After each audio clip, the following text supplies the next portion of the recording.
who did you know was a Hall of Famer? And when did you realize this? That you realized Glavine was a Hall of Famer or Maddux, the earliest?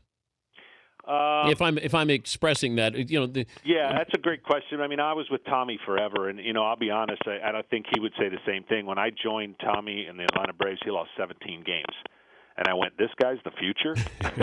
And I watched him grittingly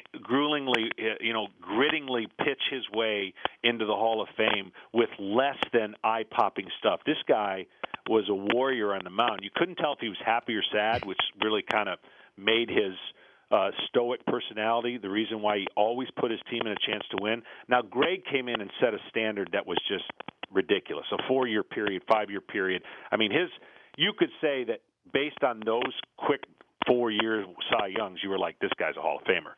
Glavine, he was able to put together a Hall of Fame career based on his upbringing, based on the way that he went about his business.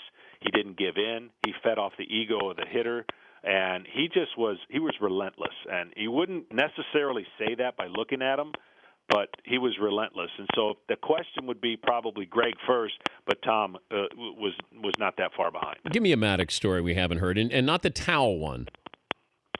Well, I mean, for Greg, there's so many. I mean, he was one of those guys that, let me just put it this way, he had a locker mate, and it usually was a pitcher, and as brilliant as he was on the mound, as many warp theories that worked for him, the pitcher that was next to him in his locker either got released or traded within a year or two. So it was like he had a lot of information that worked for him, but not necessarily for everybody else. But he was a great teammate that shared a lot of his theories on trying to help you out.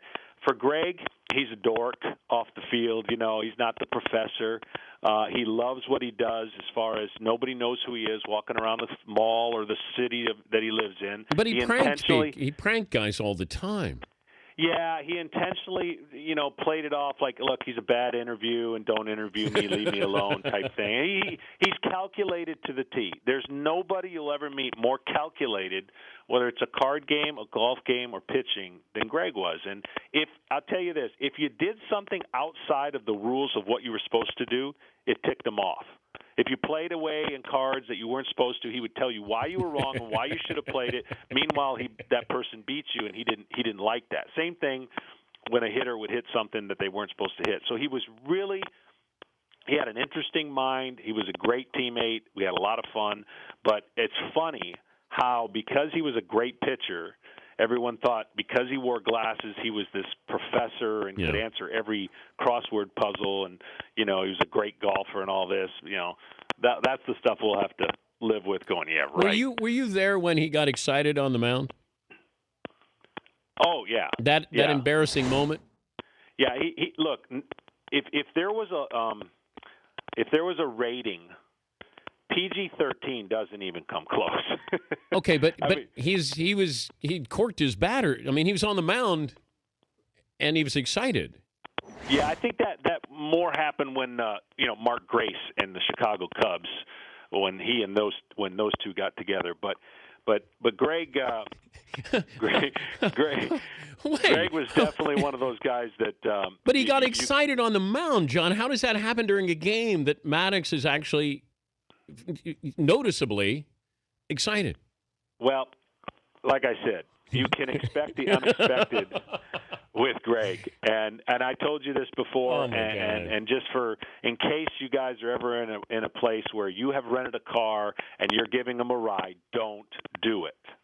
He will destroy your rent-a-car. So that's the tip of the day. Just tell him to get a cab or follow you, and that may not be a good idea because he will take the rear bumper off your rent-a-car if given enough time to follow you. At each light that you stop, he will bump you. I know you got to get ready for TV. Hey, thanks for joining us, Johnny. You got it. All right, John Smoltz.